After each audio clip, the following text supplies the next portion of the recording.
A group of people are hand-selected to kidnap the daughter of a wealthy man for ransom. Sound cool? Because I'm here to talk about Abigail from 2024.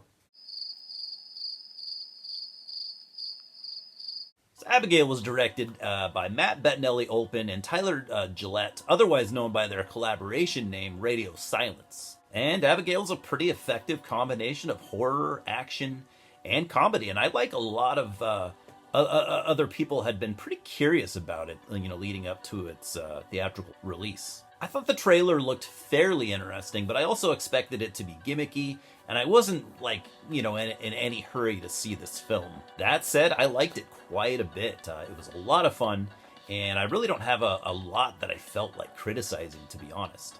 I'm gonna try and keep this spoiler-free as much as I can, but if you've seen the trailer, this is a vampire film. I don't think I'm giving much away there. And you would know that Abigail herself is a vampire, and you pretty much know the basic premise, just from the trailer. And another thing I expected is to not like the characters. Like, they would be, unlikable or something, and again, I was wrong, and I'm happy to admit that. Now, there are some inconsistencies involving them, but I had zero issues looking past it. They're all supposed to be the most professional and the best at what they do, and a lot of them turn out to just be kind of dumb and bad at their jobs for the most part. But again, who cares, because, these characters were a lot of fun. And honestly, it was kind of a breath of fresh air, because they all had their own unique look, their own unique personalities and backstory, which is something I kind of miss a lot with a lot of modern films. The dialogue is also fairly well written, which helps. Most of the jokes had me laughing pretty hard, which is something I didn't at all anticipate.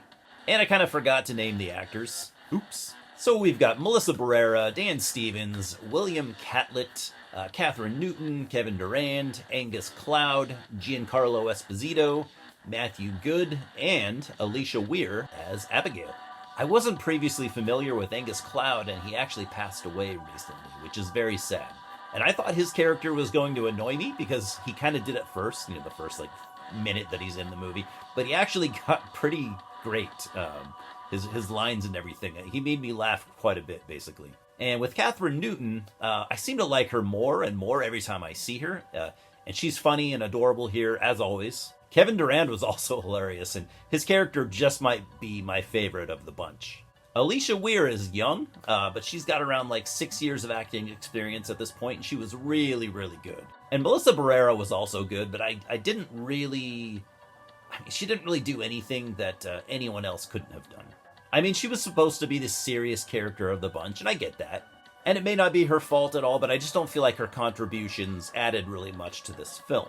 Dan Stevens, however, kind of steals the show, in my opinion at least, but I wasn't really surprised by that.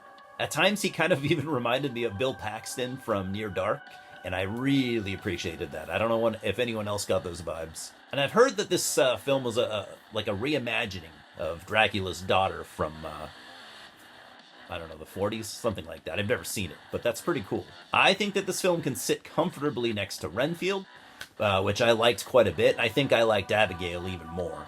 I've always been a fan of vampire lore, and I definitely approve of, the approach to the creatures themselves here. These vampires are evil and sadistic, not completely animalistic like in something like 30 Days of Night, but not depressed and sexy like in a lot of vampire films. They look cool too, with freaky jagged teeth that almost look broken. I really dig the look.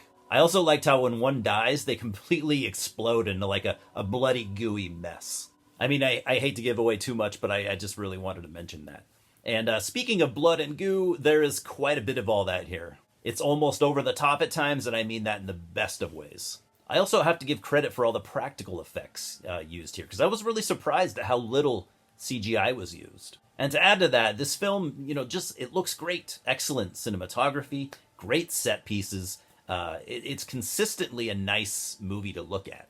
I think that the runtime is the only thing that I would criticize, and the criticism is pretty mild.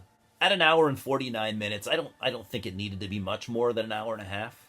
Don't get me wrong, the pacing totally works. I was never bored, but by the end I felt like at least maybe 10 minutes could have been trimmed off. And I also thought that there were maybe a few too many twists at the very end, but, that's an even more minor complaint. Overall, this was just a ton of fun. Tons of fun. I laughed a lot. I got some, good gore and fun performances, and I'd watch this again for sure. I'm giving Abigail a 7 out of 10.